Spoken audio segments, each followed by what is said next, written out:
everyone and welcome to my first video where I'm going to talk about my CD collection. So a few days ago, about 1.5 weeks ago, I made a video talking about my vinyl collection and I made the first part as a celebration for my 100th video special. I was planning to do a video about my CD collection sooner, but my schedule was really tight because there were a lot of albums that came out this past couple of days and I wanted to mention them and do a review about them. So if you haven't seen the first video where I'm talking about my vinyl collection, I've just showed 5 of the first albums that I bought. I'm going to leave a link of this playlist down in the description. With that being said, I'm not gonna do a huge introduction about this. It's basically going to be the same thing with my CDs. I'm just going to show like 5 or 6 at each time or something like that, even though I'm going to go with chronological order at the CDs as well.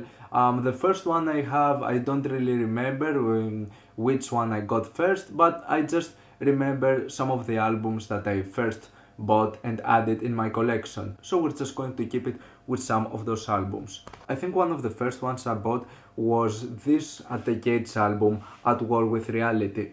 Now, back in the day when I started collecting CDs, they were mostly like impulse buys, albums that I didn't really hear all that much. And considering that I loved Slaughter of the Soul, it's one of my favorite melodic death metal albums, I certainly wanted to just get another At the Gates album and just give it a listen.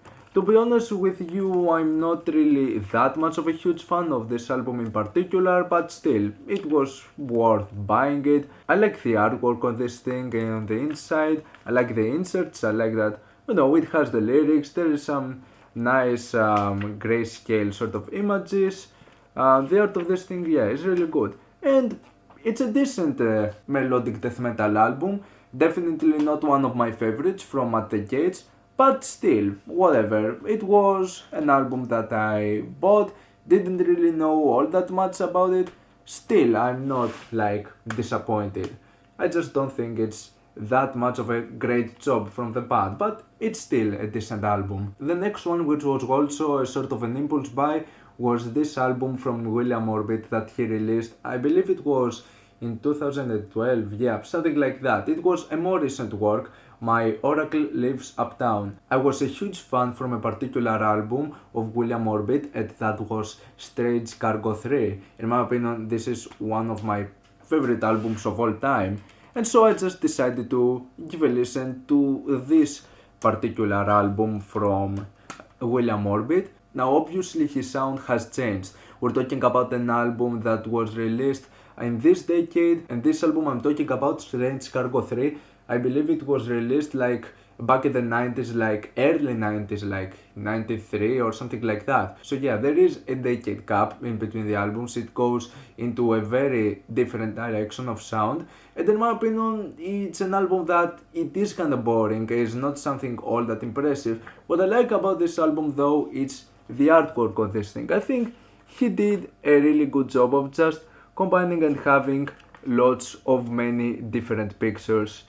It's kind of abstract, it's a bit experimental, and I like what he did with the whole artwork on this thing, because this is a really rich album in terms of art style and just collage of multiple just random pictures. These pictures are really random. I don't know if there is a connection in between all those pictures, but I like sort of just mysterious overall random pictures here and there. It's a style that I like, just being put into CDs or just in vinyl records or any sort of physical format. I believe this is one of the biggest appeals when it comes to a physical work. So I think that William Orbit, yeah, they did a good job with this one. Even if the album itself is not something all that impressive, at least it has a decent artwork inside it. Now the next one I have here is from a Greek band, Beggars. This is an album from a band that I believe we saw live like lots of years ago. I think it goes 3 or 4 years since we saw that band live.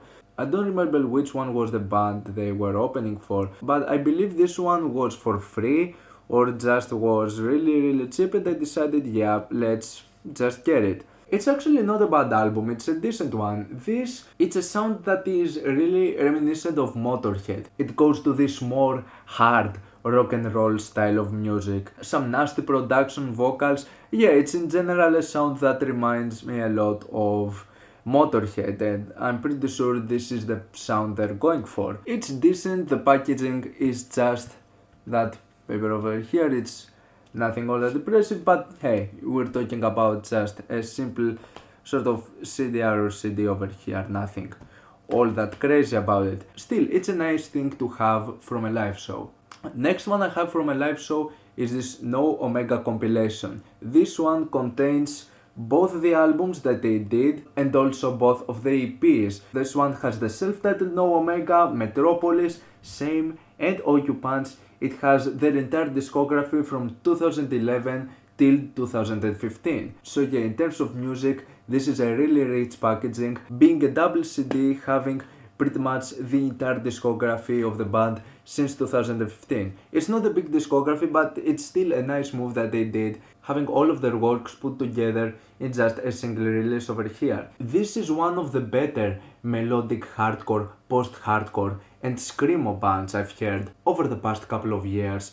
They have some excellent melancholic works and they were amazing when I saw them live. They just gave a great performance. So yeah, go and check out No Omega if you haven't already. It's one of those bands that I think they're really good in this particular genre, a genre that I'm not that much of a huge fan of, but No Omega were part of my introduction to this whole thing, and I think it's one of the better bands I've found in this genre currently, so go and give No Omega a listen. Next one I'm going to show you is this double CD collection of Rage Against the Machine, having the two final works from the band, Renegades and the Battle of Los Angeles. These were the only two albums that were missing from my physical collection. My dad had Evil Empire on vinyl, I got the self-titled one on vinyl, and so these were the two ones that I was missing. Not two of my favorite works from Rage Against the Machine. I would say that these ones are the weakest, but still, it's good to have the entire discography, which is not a big discography anyways.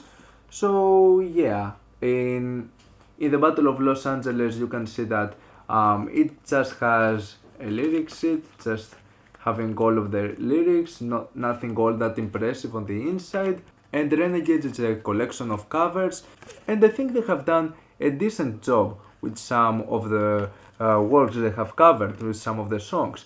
Yeah, it's not a bad album. None of the albums from Rage Against the Machine is bad. I think they have a consistently good discography while it lasted. Decent albums from one of the first and the better bands that combined this sort of hip-hop attitude with metal and punk. And the result, especially on their first album, in my opinion, is spectacular. The next ones followed, just having sort of the same formula and still some really good results. And the final one I'm going to show you from today is Memorias Adras from Hocico. Hocico is one of my favorite bands in the whole industrial, dark electro and EBM sound. This was also at first an impulse buy because I have just heard the album Signos de Aberration and I was in love with this album and I really loved it. And I was like, it's Hocico, nothing is going to go wrong. And this is possibly the best impulse buy that I have done because this album is my second favorite Hocico release and it's one of my favorite albums of all time. This is an amazing work of just harsh, industrial EBM sound. It has bonus material, it's a double CD containing the original album over here, and this is the EP The Day the World Stopped, also containing some remixes from some of the tracks of the album. Excellent packaging. I also like that in front there is this sort of, I don't know how to call this sort of surface, but it's really fucking cool. And also the lyric sheet over here with some nice pictures and in general a nice font on dark orange and black colors. Aesthetically pleasing, beautiful album with so many both aggressive and melancholic moments. This one, it took a while to become a grower, but when it became a grower, it ended up being one of the best things I've heard in my life. I love this album. If you're looking for just industrial or dark electro music, I highly suggest you to go and give this one a listen. The EP itself is nothing all that special, but this album is just amazing. And that's where I'm going to leave it for today. I'm going to make a vinyl collection part 2 video sometime soon. But anyways, that's it for today. These are the CDs I wanted to show from my collection. Have you heard any of those CDs? If yes, you like them, you dislike them, and why? Let me know down in the comments. Leave a like if you enjoyed the video. Subscribe for more content like this. Thank you for watching, and I'll see you all in the next video. Goodbye.